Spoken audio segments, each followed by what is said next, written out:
بسم اللہ الرحمن الرحیم۔ السلام علیکم، میرے چینل سدھ اوریجنل پر خوش آمدید۔ امید کرتی ہوں آپ سب ٹھیک ٹھاک ہوں گے، خوش باش ہوں گے۔ اللہ تعالیٰ کی ڈھیروں ڈھیر نعمتیں اور برکتیں آپ پر نازل ہوں۔ تو چلیے چلتے ہیں، شروع کرتے ہیں آج کی ویڈیو۔ تو پھر فون کیوں کیا ہے؟ وکرم نے قدرے غصیلے لہجے میں کہا۔ سر، اس جیپ نے جنگل کے مختلف حصوں کا راؤنڈ لگانے کے بعد جیپ کو اس جگہ روک دے جہاں ایئر فورس اور سپورٹ لیبارٹری کی دیواریں ملتی ہیں، اور پھر یہ 6 کے 6 افراد جیپ سے اتر گئے اور وہ پیدل ہی ادھر ادھر گھومتے رہے، لیکن پھر کافی دیر تک یہ افراد دیواروں کے ساتھ ساتھ چلتے رہے اور انہیں چیک کرتے رہے، پھر واپس جیپ میں بیٹھ کے اور اس کے بعد ان کی واپسی ہو گئی۔ اب وہ جنگل سے جا چکے ہیں، بلرام نے تفصیل سے بات کرتے ہوئے کہا۔ انہوں نے وہاں کوئی حرکت تو نہیں کی؟ کوئی خاص حرکت؟ وکرم نے کہا۔ خاص حرکت یہی تھی جناب جو میں نے بتائی ہے۔ میں نے اس لیے آپ کو کال کیا ہے کہ لکڑی کے خریدار تاجر ایسی حرکت نہیں کرتے کہ دیواروں کو چیک کرتے پھریں، بلرام نے کہا۔ ان کی کاغذات کی نقول تو فرسٹ چیک پوسٹ پر موجود ہوگی، وکرم نے کہا۔ یس سر، وہاں مشینوں کے ذریعے ہر آنے جانے والے کئی کاغذات کی نقول کا ریکارڈ رکھا جاتا ہے، بلرام نے جواب دیا۔ اوکے تھینک یو، وکرم نے کہا اور ہاتھ بڑھا کر اسے کریڈل دبایا، اور پھر ٹون آنے پر اس نے جزیرے کی مقامی انکوائری کے نمبر پریس کر دی۔ جزیرے میں چونکہ فون سسٹم وائرلیس کنٹرول تھا، اس لیے یہاں مقامی ایکسچینج لگائی گئی تھی جس کی مدد سے جزیرے پر فوری طور پر فون کال کی جا سکتی تھی۔ یس نیلور، انکوائری رابطہ قائم ہوتے ہی ایک نسوانی آواز سنائی دی۔ فرسٹ چیک پوسٹ کے انچارج کا نمبر دے دیں، وکرم نے کہا، تو دوسری طرف سے نمبر بتا دیا گیا۔ شکریہ، وکرم نے کہا اور کریڈل دبا دیا، اور پھر ٹون آنے پر اس نے انکوائری آپریٹر کا بتایا ہوا نمبر پریس کرنا شروع کر دیا۔ انچارج فرسٹ چیک پوسٹ بول رہا ہوں، رابطہ قائم ہوتے ہی ایک مردانہ آواز سنائی دی۔ وکرم بول رہا ہوں، chief security officer laboratory, Vikram نے کہا، لیکن پہلے تو major Peter chief security officer تھے۔ دوسری طرف سے حیرت بھرے لہجے میں کہا گیا، انہیں عارضی طور پر واپس بھجوا دیا گیا ہے۔ آپ کو اس ٹرانسفر کا باقاعدہ لیٹر لیبارٹری انچارج ڈاکٹر کالس کی طرف سے بھجوایا گیا تھا، وکرم نے کہا۔ او یس سر، یس سر، حکم فرمائیں سر، دوسری طرف سے مؤدبانہ انداز میں جواب دیا گیا تھا۔ شاید انچارج کو یاد آ گیا تھا کہ واقعی لیٹر آیا تھا۔ گریٹ لینڈ کے لکڑی کے تاجروں کا گروپ، جس میں 4 مرد اور 2 عورتیں شامل ہیں، ایک جیپ کے ذریعے یہاں آئے تھے۔ ان کا ریکارڈ یقیناً آپ کے پاس ہوگا، وکرم نے کہا۔ ان کے نام کیا ہیں جناب؟ انچارج نے پوچھا۔ مجھے یہاں بیٹھے بیٹھے ناموں کا علم کیسے ہو سکتا ہے؟ مجھے اطلاع ملی ہے کہ یہ گروپ مشکوک اور لیبارٹری کے لیے خطرناک ثابت ہو سکتا ہے، اس لیے آپ اس گروپ کے کاغذات کی نقول، ان کی تصاویر اور جیپ کے بارے میں تفصیل مجھے اسپیشل وے کے ذریعے لیبارٹری بھجوا دیں، وکرم نے کہا۔ لیکن جناب، یہاں تو بے شمار تاجر آتے جاتے رہتے ہیں، ہمیں کیسے معلوم ہوگا کہ آپ کو کن لوگوں کا ریکارڈ چاہیے؟ کچھ تو آپ ہماری رہنمائی فرمائیں تاکہ ہم درست کاغذات آپ تک پہنچا سکیں، انچارج نے جواب دیتے ہوئے کہا۔ میں آپ کو صرف یہی بتا سکتا ہوں کہ ان کی تعداد 6 تھی، 2 عورتیں اور 4 مرد، سب گریٹ لینڈ کے تھے، جیپ میں سوار تھے اور بس، وکرم نے جواب دیا۔ ٹھیک ہے جناب، میں چیکنگ کر کے آپ کو دوبارہ فون کرتا ہوں، انچارج نے جواب دیا، تو وکرم نے ریسیور رکھ دیا۔ وکرم نے واقعی سیکیورٹی انچارج کا عہدہ سنبھال لیا تھا۔ چیف شاگل نے خصوصی طور پر اس کا حکم دیا تھا اور وہ خود بھی یہاں آ کر چکر لگا گیا تھا، اور تمام انتظامات دیکھ کر چیف شاگل نے اطمینان کا اظہار کیا تھا۔ پہلا سیکیورٹی چیف میجر پیٹر اپنے ساتھیوں سمیت واپس ایئر فورس ہیڈ کوارٹر چلا گیا تھا، اور اب یہاں وکرم اور اس کے ساتھ 6 مسلح ساتھی تھے۔ وکرم نے آفس سنبھال رکھا تھا، جبکہ اس کے ساتھی علیحدہ کمروں میں ہر وقت تیار حالت میں موجود رہتے تھے۔ ایک طرف چھوٹا سا ہیلی پیڈ بنا ہوا تھا کیونکہ لیبارٹری میں داخلے کا سوائے فضا کے اور کوئی راستہ نہ تھا، اور مخصوص ہیلی کاپٹر جن پر خصوصی اجازت نامہ کی چٹ لگی ہوئی تھی، صرف وہی یہاں سے پرواز کر سکتے تھے اور یہاں آ سکتے تھے، ورنہ واش ٹاورز پر موجود اینٹی کرافٹ گنیں انہیں فضا میں ہی تباہ کر دیتی تھیں۔ یہاں کی سرگرمیوں کے لیے 4 ہیلی کاپٹر مخصوص تھے، جن میں سے 2 لیبارٹری کے لیے اور 2 ایئر فورس کے لیے محسوس تھے۔ البتہ فارغ اوقات میں یہ چاروں ہیلی کاپٹر ایئر فورس کے بڑے ہیلی پیڈ پر ہی کھڑے رہتے تھے۔ لیبارٹری کے لیے مخصوص ہیلی کاپٹروں کا کوڈ نمبر ہاک 1 اور ہاک 2 تھا، اور انہیں لیبارٹری کے چیف سیکیورٹی آفیسر کی کال پر پرواز کرنے کی اجازت تھی، اس لیے اب دونوں ہیلی کاپٹرز وکرم کی کال پر ہی آ جا سکتے تھے۔ اس کے علاوہ ایئر فورس سے سیکیورٹی ونگ کے درمیان ایک چھوٹا سا راستہ بھی بنایا گیا تھا جسے صرف لیبارٹری سے کھولا اور بند کیا جا سکتا تھا۔ یہ راستہ آپس کی سہولت کے لیے بنایا گیا تھا کیونکہ ہر معاملہ پر ہیلی کاپٹر کو کال کرنا اور بھجوانا ہاتھ سے مشکل بھی تھا، اور اس میں بھی وقت ضائع ہوتا تھا، اور اسے اسپیشل وے کہا جاتا تھا۔ وکرم بیٹھا سوچ رہا تھا کہ کیا جیپ میں سوار واقعی افراد پاکیزیائی ایجنٹ تھے؟ اگر تھے تو وہ کیا دیکھنے آئے تھے؟ وہ بیٹھا یہی سب کچھ سوچ رہا تھا کہ کچھ دیر بعد فون کی گھنٹی بج اٹھی، تو اس نے ہاتھ بڑھا کر ریسیور اٹھا لیا۔ وکرم بول رہا ہوں، chief security officer laboratory, Vikram نے ریسیور اٹھا کر کان سے لگاتے ہوئے کہا۔ Incharge first check post Ajit بول رہا ہوں، دوسری طرف سے مؤدبانہ آواز سنائی دی۔ یس، کاغذات کے بارے میں کیا رپورٹ ہے؟ وکرم نے کہا۔ جناب، کاغذات کی نقول مل گئی ہیں، آپ کو کیا کیا بھیجا جائے؟ اجیت نے کہا۔ اس گروپ کے مکمل کاغذات، ان کی تصاویر اور جیپ کی تفصیلات، یا اپنے آنے والوں کی تلاشی بھی لیتے ہیں؟ وکرم نے کہا۔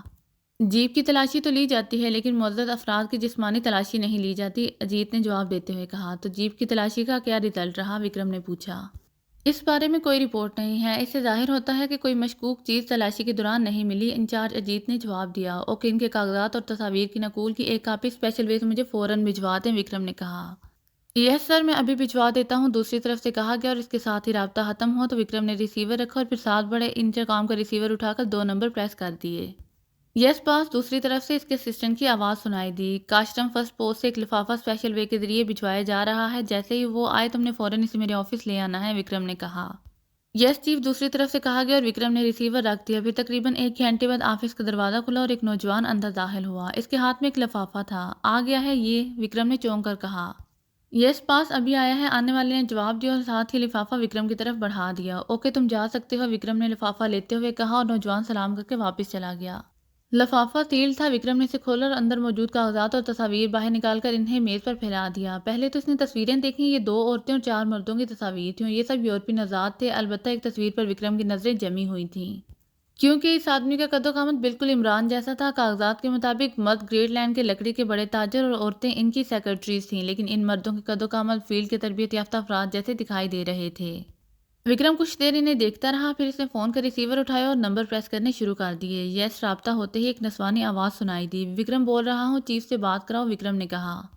ہولڈ کریں، دوسری طرف سے کہا گیا، اور پھر چند لمحوں کی خاموشی کے بعد آواز سنائی دی۔ یس شاگل، چیف آف کافرستان سیکریٹ سروس بول رہا ہوں، دوسری طرف سے شاگل کی مخصوص چیختی ہوئی آواز سنائی دی۔ وکرم بول رہا ہوں چیف، وکرم نے کہا۔ ہاں، کوئی خاص بات، شاگل نے کہا تو وکرم نے اسے بلرام کی بتائی ہوئی رپورٹ کے ساتھ فرسٹ چیک پوسٹ سے آنے والے کاغذات اور تصاویر کے بارے میں بتا دیا۔ لیکن اگر یہ عمران اور اس کے ساتھی تھے تو پھر ان کا کیا مقصد تھا، شاگل نے کہا۔ وہ لیبارٹری میں داخل ہونے کا راستہ تلاش کرتے پھر رہے تھے، لیکن ایسا نہیں ہو سکا تو وہ واپس چلے گئے۔ انہوں نے کاسکا سے ہی موٹر بوٹ لی ہوگی اور آپ وہاں چیکنگ بھی کروائیں گے اور کاسکا کے ہوٹلوں کو بھی چیک کروائیں۔ اگر یہ لوگ مل جائیں تو ہم انہیں ہلاک کرنے میں کامیاب ہو جائیں گے، وکرم نے کہا۔ ٹھیک ہے، تم ہیلی کاپٹر کے ذریعے کاغذات اور تصاویر مجھے بھجوا دو، میں انہیں ٹریس کر لوں گا، شاگل نے کہا۔ یس چیف، وکرم نے کہا، اور تم بھی ہوشیار رہنا، یہ انسان نہیں شیطان ہے، شیطان، شاگل نے کہا۔ یس چیف، وکرم نے جواب دیا تو دوسری طرف سے رابطہ ختم ہو گیا اور وکرم نے ریسیور رکھ دیا اور پھر کاغذات اور تصاویر بھجوانے کے لیے ایئر فورس سپورٹ سے ہیلی کاپٹر منگوانے کے کام میں مصروف ہو گیا۔ نہ جانے اس کا دل کیوں کہہ رہا تھا کہ یہ لوگ عمران اور اس کے ساتھی ہیں اور اس پر یہ مارے جائیں گے۔ عمران اپنے سامنے میز پر ہاتھ سے بنا ہوا ایک نقشہ پھیلائے اس پر جھکا ہوا تھا، جبکہ اس کے ساتھی خاموشی سے بیٹھے ہاٹ کافی پینے میں مصروف تھے۔ وہ سب ایک مقامی ہوٹل جیکارڈ میں رہائش پذیر تھے۔ عمران صاحب، ہمیں میک اپ بھی تبدیل کر لینے چاہیے، خاموش بیٹھے کیپٹن شکیل نے کہا تو عمران جو نقشے میں جھکا ہوا تھا یک لحظ سیدھا ہو گیا۔ باقی ساتھی بھی کیپٹن شکیل کی بات سن کر بے اختیار چونک پڑے تھے۔ کیوں؟ وجہ؟ عمران نے کہا، میرا خیال ہے کہ ہمیں ٹاور سے چیک کیا جاتا رہا ہے، ہمارے بارے میں رپورٹ لازماً شاگل کو پہنچائی ہوگی، پھر اگر انہوں نے ہمیں مشکوک قرار دیا تو ہمارے لیے کام کرنا مشکل ہو جائے گا، کیپٹن شکیل نے کہا۔ لیکن میک اپ تبدیل کرنے کے بعد ہمیں ہوٹل چھوڑنا ہوگا اور کاغذات کا مسئلہ بھی بن جائے گا، صفدر نے کہا۔ فرسٹ چیک پوسٹ پر میں نے فوٹو کاپی بنانے والی مشین دیکھی تھی، اس کا مطلب ہے کہ ہمارے کاغذات کی کاپی انہوں نے لازماً رکھ لی ہوگی، صالحہ نے کہا۔ کاغذات کا کوئی مسئلہ نہیں ہے، مسئلہ ہماری تعداد کا ہے، ہمیں تعداد کی بنیاد پر ہی وہ ٹریس کریں گے، کیونکہ تربیت یافتہ افراد جانتے ہیں کہ میک اپ تبدیل کیا جا سکتا ہے، عمران نے کہا۔ تو پھر آپ گروپ بنا دیں، صفدر نے کہا۔ نہیں، گروپس کا طریقہ کبھی کامیاب نہیں رہا، گھوم پھر کر گروپس واپس پھر اکٹھے ہو جاتے ہیں، عمران نے جواب دیتے ہوئے کہا۔ اگر واقعی ہماری تصاویر ان کے پاس ہیں تو پھر ہمیں لازماً میک اپ تبدیل کرنے پڑیں گے، اور ہمارے لیے کوئی مسئلہ نہیں کیونکہ کاغذات کا دوسرا ایمرجنسی سیٹ ہمارے پاس ہے اور یہ ہوٹل بھی ہمیں چھوڑنا ہوگا، لیکن اصل مسئلہ یہ ہے کہ ہم نے اپنے طور پر جنگل کے آخر جا کر ایئر فورس پارٹ کی دیواریں چیک کی ہیں، لیکن وہاں کوئی ایسا راستہ نہیں ہے جس سے ہم اندر جا سکیں، صفدر نے کہا۔ اس طرح بیٹھتے سوچتے رہے تو قیامت تک کوئی راستہ سامنے نہیں آئے گا، اندر گھس جاؤ اور بام میزائل اور مشین گنوں سے وہاں موجود سب افراد کا خاتمہ کر دو، اس کے بعد لیبارٹری میں گھس جاؤ، باقی جو ہوگا دیکھا جائے گا۔ تنویر نے اپنی فطرت سے مجبور ہو کر اپنے انداز کی بات کی تو سب بے اختیار مسکرا دیے۔ میرے ذہن میں ایک پلاننگ آئی ہے، آپ میرا مذاق نہ اڑائیں تو بتاؤں، صالحہ نے جھجکتے ہوئے کہا۔ مذاق اڑانے کی کیا بات ہے، ہم نے اہم مشن مکمل کرنا ہے، اس لیے جو جس کی سمجھ میں آئے وہ کھل کر بات کرے، جولیا نے کہا۔ میں نے بورڈ کے ذریعے جو مشاہدہ کیا ہے اس کے مطابق لیبارٹری میں داخلے کا باہر سے کوئی راستہ نہیں ہے، ایئر فورس پارٹ کے لیے راستہ ہوگا، لیکن لیبارٹری میں جانے کے لیے ویسے تو ہیلی کاپٹر استعمال کیا جاتا ہے، لیکن میرا خیال ہے کہ لیبارٹری کا کوئی نہ کوئی راستہ ایئر فورس پارٹ کے اندر ضرور ہوگا، اس کے لیے ہمیں ایئر فورس پارٹ میں لازماً گھسنا پڑے گا، اس کے سوا اور کوئی چارہ نہیں ہے، صالحہ نے کہا۔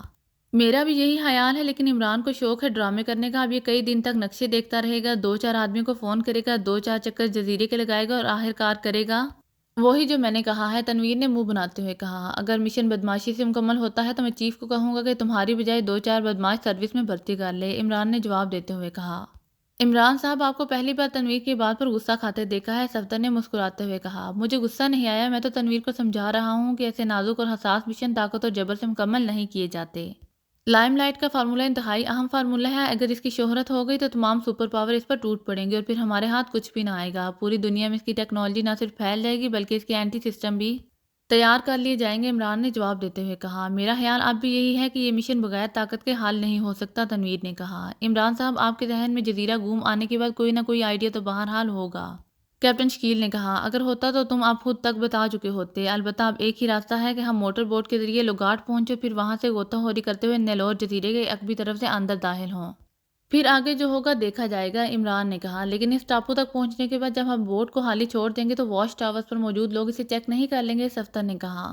میں اس ٹاپو کی بات نہیں کر رہا جو نیلور جزیرے سے 2 یا 3 ناٹ کے فاصلے پر ہے، وہ تو واچ ٹاورز کی مستقل چیکنگ میں ہے۔ میں اس جزیرے کی بات کر رہا ہوں جو نیلور جزیرے سے 20-25 بحری میل دور ہے۔ وہاں تک دوربین سے بھی چیکنگ نہیں کی جا سکتی، عمران نے کہا۔ لیکن 20-25 بحری میل تو سمندر میں بہت فاصلہ ہے، اتنے فاصلے تک تو کوئی ماہر غوطہ خور بھی مسلسل پانی میں نہیں تیر سکتا، صفدر نے کہا۔ گڈ عمران صاحب، آپ نے واقعی بہت اچھی تجویز سوچی ہے، ویری گڈ، کیپٹن شکیل نے کہا تو عمران سمیت سب چونک کر اسے دیکھنے لگے۔ کون سی تجویز؟ تقریباً سب نے ہی چونک کر کہا۔ یہی 20-25 میل دور سے غوطہ خوری کے ذریعے نیلور پہنچا جائے، کیپٹن شکیل نے کہا۔ لیکن تیریں گے کیسے؟ تم تو خود نیوی میں رہے ہو، تم بتاؤ کہ کیا ایسا ممکن ہے، صفدر نے کہا۔ تیرنے کی ضرورت نہیں ہے، ہم ابدوز میں جا سکتے ہیں، کیپٹن شکیل نے جواب دیا تو سب بے اختیار اچھل پڑے۔ ان کے چہروں پر ایسے تاثرات ابھر آئے تھے جیسے کیپٹن شکیل کے ذہنی توازن انہیں درست نظر نہ آ رہا ہو۔ میں نے کوشش تو کی تھی لیکن بات نہیں بنی، عمران نے مسکراتے ہوئے کہا۔ عمران صاحب، میں نے جو کچھ دیکھا ہے اس کے مطابق رات گئے اسے آسانی سے چوری کیا جا سکتا ہے اور جب تک معاملات کا پتہ چلے گا ہم مشن بھی مکمل کر چکے ہوں گے، کیپٹن شکیل نے کہا۔ تمہارا مطلب ہے کہ منی سب میرین کو چوری کیا جائے؟ عمران نے مسکراتے ہوئے کہا۔ عمران صاحب، یہ تو افسروں نے اپنے مہمانوں کو سیر کرانے کے لیے رکھی ہوئی ہے، اس لیے اس کی حفاظت کا کوئی ہاتھ روا انتظام نہیں ہوگا۔ اسے آسانی سے دھکیل کر پانی میں ڈالا جا سکتا ہے اور پھر سمندر کے اندر سے اسے نیول ہیڈ کوارٹر سے باہر بھی لایا جا سکتا ہے، بلکہ اسے براہ راست جزیرہ نیلور تک پہنچایا جا سکتا ہے اور واپسی کے لیے بھی اسے وہیں پانی میں چھپا کر کھڑا کیا جا سکتا ہے، کیپٹن شکیل نے کہا۔ منی سب میرین، اس کا کیا مطلب ہے اور کہاں ہے یہ منی سب میرین؟ جولیا نے حیرت بھرے لہجے میں کہا۔ یہ تو کوئی مذاق لگتا ہے، منی سب میرین کا کیا مطلب ہوا؟ تنویر نے منہ بناتے ہوئے کہا۔ یہ سب میرین جاسوسی کے لیے استعمال ہوتی ہے، ایکریمیا کی ایجاد ہے۔ بظاہر یہ سب میرین کے مقابلے میں کھلونا نظر آتی ہے لیکن ہے یہ اصل سب میرین، اس میں جاسوسی کے آلات کے ساتھ ساتھ حفاظتی انتظامات بھی ہوتے ہیں، لیکن اس کا سائز بہت چھوٹا ہے، اس میں 8 سے 10 افراد سما سکتے ہیں، عمران نے وضاحت سے جواب دیتے ہوئے کہا۔ آپ نے کب اسے دیکھا ہے اور کہاں؟ صفدر نے کہا۔ جزیرہ نیلور کی چیکنگ کے بعد جب ہم جیپ کمپنی کو واپس کرنے گئے تو میں نے تمہیں ہوٹل بھجوا دیا تھا، لیکن میں کیپٹن شکیل کے ساتھ شاخہ میں موجود نیول ہیڈ کوارٹر گیا کیونکہ میرا خیال تھا کہ اگر نیول ہیڈ کوارٹر سے نیوی کو کوئی ہیلی کاپٹر حاصل کر لیا جائے تو اسے تباہ نہیں کیا جائے گا، جبکہ عام ہیلی کاپٹر کو وہ فضا میں ہی اڑا دیں گے۔ کیپٹن شکیل کافی عرصہ نیوی میں رہا ہے، وہاں نیوی ہیڈ کوارٹر میں اس نے ایک نیوی کمانڈر راہل کے ہم شکل آدمی کو دیکھ کر راہل سے ملنے کی بات کی تو اس کمانڈر ارجن نے بتایا کہ وہ اس کا بڑا بھائی ہے۔ ان دونوں کی شکلیں اس قدر ملتی تھیں کہ لوگ انہیں ٹوین برادرز کہتے ہیں، ویسے ان کے درمیان عمر میں کافی فرق تھا۔ اس طرح navy commander Arjun captain Shakeel کے دوست بن گئے اور پھر اس نے مجھے اور کیپٹن شکیل کو پورے ہیڈ کوارٹر کا دورہ کرایا، اس دوران اسے یہ سب منی سب میرین دکھائیں۔ کیپٹن شکیل چونکہ یورپی نژاد تھا اس لیے اس نے ارجن کو بتایا تھا کہ اس کے والدین اس کے بچپن میں ہی کافرستان آ گئے تھے، وہ یہیں پیدا ہوا اور پھر وہ یہیں پڑھا اور اس نے یونیورسٹی میں پڑھنا شروع کر دیا۔ دراصل اس کا بھائی بھی یونیورسٹی میں پڑھتا تھا جس کا ذکر ارجن کو دیکھ کر کیپٹن شکیل نے کیا تھا اور پھر بات آگے بڑھتی چلی گئی۔ کیپٹن شکیل نے اس چھوٹی سب میرین میں خاصی دلچسپی لی تو راہل نے اسے اس کا اندر سے بھی معائنہ کرایا اور اس نے بتایا کہ بظاہر یہ کھلونا نما آبدوز ہے لیکن یہ انٹیلیجنس کے لیے بہت فائدہ مند ہے، میں نے اسے سرسری نظر سے دیکھا تھا، یہی وجہ تھی کہ مجھے بعد میں یہ بات یاد ہی نہ رہی تھی، لیکن کیپٹن شکیل نے اس میں خاصی دلچسپی لی تھی، شاید اس کے ذہن میں اس منی سب میرین کی نسبت کوئی خاص خاکہ بن چکا تھا، عمران نے تفصیل سے صفدر کی بات کا جواب دیتے ہوئے کہا۔ لیکن عمران صاحب، آخر کہیں نہ کہیں تو اس منی سب میرین کو پانی سے باہر لانا ہی پڑے گا اور سب منی میرین جیسی کتنی ہی چھوٹی کیوں نہ ہو لامحالہ ٹاور سے چیک کی جائے گی اور یہ منظر حادثہ چونکا دینے والا ہوگا، پھر صفدر نے جواب دیتے ہوئے کہا۔ صفدر کی بات درست ہے، تنویر نے بھی صفدر کی حمایت کرتے ہوئے کہا۔ میری رائے میں تمہاری بات بھی درست ہے لیکن یہ بات کیپٹن شکیل کو سمجھاؤ، اسے یہ منی سب میرین بے حد پسند آئی ہے، جبکہ اول تو اس کی چوری ناممکن ہے اور اگر ہو بھی جائے تو یہ انتہائی دھماکہ ہوگا اور پوری بحریہ اور ایئر فورس سب اس جنگ میں کود پڑیں گے، عمران نے بڑے معصوم سے لہجے میں کہا۔ میں نے تو صرف رائے دی تھی، کیپٹن شکیل نے فوراً ہی جواب دیتے ہوئے کہا تو سب بے اختیار ہنس پڑے۔ تو پھر آخر فیصلہ کیا ہوا؟ جولیا نے جلائے ہوئے لہجے میں کہا۔ یہی کہ یہاں بیٹھے باتیں کرتے رہو اور بس، تنویر نے فوراً ہی جواب دیتے ہوئے کہا تو عمران سمیت سب بے اختیار ہنس پڑے۔ عمران صاحب آپ کوئی فیصلہ کریں ورنہ تنویر درست کہہ رہا ہے، ہم بس بیٹھے باتیں ہی کرتے رہ جائیں گے اور شاغل ہمارے سروں پر پہنچ جائے گا، صفدر نے کہا۔ میرا فیصلہ تو جولیا کے حق میں ہے، عمران نے بڑی معصوم سے لہجے میں کہا۔ تم باز نہیں آؤ گے، جولیا نے مصنوعی غصے سے آنکھیں دکھائیں، جبکہ باقی سب کے سوائے تنویر ایک بار پھر ہنس پڑے۔ ایئر فورس پورٹ اور لیبارٹری کے درمیان چھوٹے چھوٹے سے کاموں کے لیے کوئی نہ کوئی راستہ ضرور ہوگا، وہاں سے ہم لیبارٹری میں داخل ہو سکتے ہیں، کیپٹن شکیل نے بڑے سنجیدہ لہجے میں کہا۔ اس طرح ہم چاروں طرف سے مسلح دشمن میں گھر جائیں گے، پھر باقاعدہ لڑائی شروع ہو جائے گی، اس لیے ہم اس انداز میں وہاں پہنچنا چاہیے کہ کم سے کم لوگوں کا اس کا علم ہو سکے اور ہم محفوظ انداز میں واپس بھی آ سکیں۔ میں نے جنگل کے بارے میں سوچا تھا کہ جنگل میار میں وہاں کے حالات دیکھ کر آگے بڑھیں گے، میرا خیال تھا کہ کوئی نہ کوئی راستہ مل جائے گا، مگر ایسا نہیں ہو سکا، عمران نے سنجیدہ لہجے میں کہا، اور اس کی سنجیدگی بتا رہی تھی کہ اس کا ذہن بھی اس معاملے میں واضح نہیں ہے۔ ایک حال اور ہو سکتا ہے کہ ہم ان ٹاورز پر کوئی ایسی کارروائی کریں جس سے یہ لوگ ہمیں چیک نہ کر سکے، جولیا نے کہا۔ واچ ٹاور اندر ہیں، اس لیے ان پر چڑھا نہیں جا سکتا اور یہ اتنی اونچائی پر بنائے گئے ہیں کہ میزائل فائرنگ سے بھی کچھ نہیں کیا جا سکتا، عمران نے جواب دیا۔ عمران صاحب اگر یہی حالات ہیں تو پھر واقعی تنویر کی بات درست ہے، ہمیں بہرحال آگے تو بڑھنا ہے، صالحہ نے کہا۔ اوکے صاحب، تم میک اپ تبدیل کر لو، ضروری اسلحہ بیگوں میں ڈالو اور علیحدہ علیحدہ گھاٹ پر پہنچ جاؤ، وہاں ہوٹل ریڈ راٹ کے ارد گرد ہماری ملاقات ہو جائے گی، عمران نے کہا۔ تم کب وہاں پہنچو گے، جولیا نے چونک کر کہا۔ میں بھی پہنچ جاؤں گا اور وہیں سے ہم مشن کی تکمیل کے لیے روانہ ہو جائیں گے، عمران نے کہا، تو جولیا نے اس بات میں سر ہلا دیا۔ شاغل اپنے آفس میں بیٹھے ایک فائل کے مطالعہ میں مصروف تھا، وکرم نے جو کاغذات اور تصاویر بھجوائی تھی جو اس کے مطابق مشکوک افراد تھے اور لیبارٹری میں داخل ہونے کا راستہ تلاش کرتے پھر رہے تھے۔ شاغل نے یہ تصویر اور کاغذات منگوائے اور پھر ان کی کاپیاں کرا کر انہیں پوری شاخہ میں اپنے آدمیوں تک پہنچا دی تاکہ وہ ان لوگوں کو شاخہ میں تلاش کریں۔ یہ کاغذات دوپہر کو شاغل تک پہنچے تھے اور شاغل نے انہیں اسی وقت اپنے آدمیوں کو بھجوا دیا تھا، لیکن اب رات ہونے والی تھی مگر ابھی تک ان لوگوں کے بارے میں اسے کوئی اطلاع نہیں ملی تھی۔ شاغل کی نظریں تو فائل پر تھیں لیکن دماغ میں عمران اور اس کے ساتھیوں کے بارے میں ہی مختلف خیالات گھوم رہے تھے کہ فون کی گھنٹی بج اٹھی تو شاغل نے ہاتھ بڑھا کر ریسیور اٹھا لیا۔ یس، شاغل نے اپنے محسوس لہجے میں کہا۔ چیف بمبل رائے آپ سے بات کرنا چاہتا ہے، دوسری طرف سے مؤدبانہ آواز سنائی دی۔ کراؤ بات، شاغل نے کہا۔ بمبل رائے سیکرٹ سروس کے فیلڈ سیکشن کا انچارج تھا۔ ہیلو چیف، میں بمبل رائے بول رہا ہوں، چند لمحوں بعد ایک مردانہ آواز سنائی دی۔ یس، کوئی خاص بات ہے، شاغل نے قدرے چیختے ہوئے لہجے میں کہا۔ بات یہ لوگ ہوٹل جیکارڈ میں ٹھہرے ہوئے ہیں لیکن ان کے کمرے خالی ہیں، البتہ ذاتی سامان اب بھی کمروں میں موجود ہے۔ ہم نے کوشش کی ہے کہ ہوٹل انتظامیہ سے معلوم کیا جا سکے کہ یہ لوگ کب گئے ہیں اور کہاں گئے ہیں، لیکن ان کا کہنا ہے کہ انہیں کچھ بھی معلوم نہیں ہے، حتیٰ کہ کمروں کی چابیاں بھی ان کے پاس ہیں، لیکن میرا خیال ہے کہ یہ جھوٹ بول رہے ہیں کیونکہ جیکارڈ ہوٹل پرائم منسٹر صاحب کے کسی رشتہ دار کا ہے، اس لیے وہ بات ہی بڑے توہین آمیز انداز میں کرتے ہیں، بمبل رائے نے پھٹ پڑنے والے انداز میں کہا۔ کون ہے اس کا مالک، بتاؤ کون ہے اور وہاں کون ہوتا ہے، بتاؤ، شاغل نے اپنی فطرت کے مطابق چیختے ہوئے کہا۔ جناب پرائم منسٹر صاحب کے بھتیجے نارائن داس اس ہوٹل کے مالک ہیں اور وہ خود ہوٹل کے چیئرمین بھی ہیں اور باقاعدگی سے ہوٹل میں بیٹھتے ہیں، بمبل رائے نے جواب دیتے ہوئے کہا۔ معلوم کر کے مجھے بتاؤ کہ کیا وہ بھی اپنے کمرے میں موجود ہے یا نہیں، شاغل نے تیز لہجے میں کہا۔ یس سر، میں نے معلوم کیا ہے، وہ اپنے آفس میں موجود ہیں، بمبل رائے نے جواب دیتے ہوئے کہا۔ تم کہاں سے بات کر رہے ہو، شاغل نے پوچھا۔ ہوٹل کے بیرونی برآمدے میں موجود پبلک فون بوتھ سے جناب، بمبل رائے نے جواب دیا۔ تم وہیں رکو، میں خود آ رہا ہوں، میں دیکھتا ہوں کہ وہ کیسے نہیں بتاتے، میں کسی پرائم منسٹر کے بھتیجے کو نہیں جانتا، میں آ رہا ہوں، شاغل نے غصیلے لہجے میں چیختے ہوئے کہا اور ریسیور رکھ کر ایک نے ایک جھٹکے سے انٹرکام کا ریسیور اٹھایا اور یکے بعد دیگرے 2 نمبر پریس کرنے شروع کر دیے۔ یس چیف، دوسری طرف سے مؤدبانہ آواز سنائی دی۔ ڈرائیور سے کہو کہ کار تیار کرے، میں نے جیکارڈ ہوٹل جانا ہے، فوراً، جلدی، اور 2 مسلح گارڈز بھی ساتھ جائیں گے، جلدی، فوراً، شاغل نے حلق کے بال چیختے ہوئے کہا۔ یس چیف، دوسری طرف سے قدرے سہمے ہوئے لہجے میں کہا گیا تو شاغل نے ریسیور رکھ دیا۔ پھر چند منٹ بعد ہی انٹرکام کی گھنٹی بج اٹھی تو شاغل نے ہاتھ بڑھا کر ریسیور اٹھا لیا۔ یس، شاغل نے تیز لہجے میں کہا۔ کار اور گارڈز تیار ہیں جناب، دوسری طرف سے کہا گیا۔ اوکے، اور سنو، ہوٹل جیکارڈ کے چیئرمین نارائن داس کو فون کر کے بتا دو کہ چیف اس سے ملنے آ رہا ہے، سنا تم نے، شاغل نے تیز لہجے میں کہا۔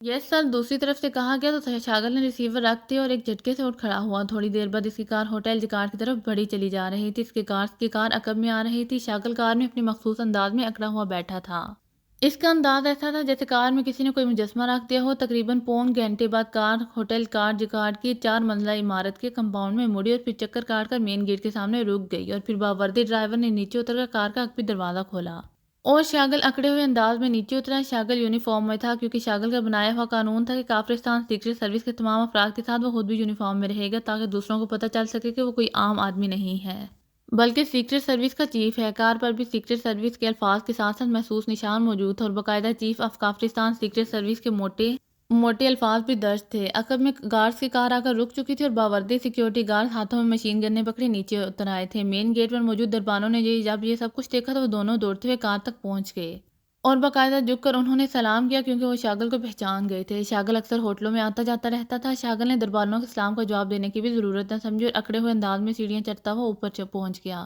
ایک دربان نے سائڈ پر کھڑے ہو کر دروازہ کھولا تو شاگل اندر داخل ہوا۔ اس کے پیچھے اس کے مسلح سیکیورٹی گارڈ تھے۔ حال میں ہاں سے تعداد میں افراد موجود تھے۔ وہ سب حیرت سے شاگل کو دیکھنے لگے۔ اسی لمحے ایک آدمی باہر سے آ کر شاگل کے قریب آ کر رکوع کے بال جھک گیا۔ بمن رائے حاضر ہے چیف، اس آدمی نے بڑے مؤدبانہ لہجے میں کہا۔ اگر آپ کو میری ویڈیو پسند آئے تو please like, share and subscribe کرنا مت بھولیے گا۔ جزاک اللہ۔